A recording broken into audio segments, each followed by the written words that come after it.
In a world where thorns and roses grew in equal measure, there lived a young maiden named Rosella. She was unlike any other, for she bore a rose in her heart instead of on her chest. The rose within her soul bloomed with hope, love, and kindness, making her a beacon of light in a world shrouded in darkness. Yet, this rare gift brought her conflict, for the others, burdened by their thorns, saw her as different. One day, a band of thorn-hearted individuals, driven by envy and malice, decided to banish Rosella from their midst.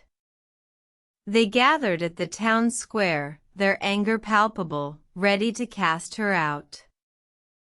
Rosella, standing before them, looked at the crowd with a calm and resolute expression.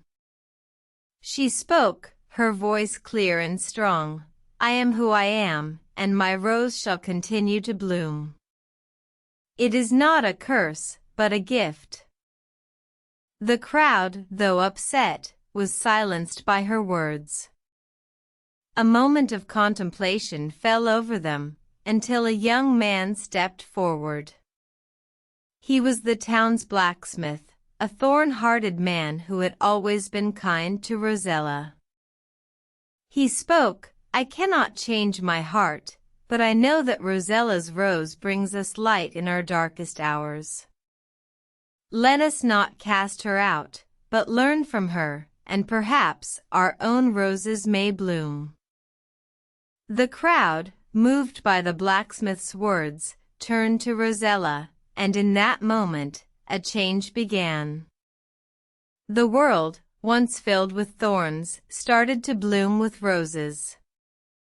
And from that day forward, the story of Rosella served as a reminder that the choice between thorns and roses lies within each of us.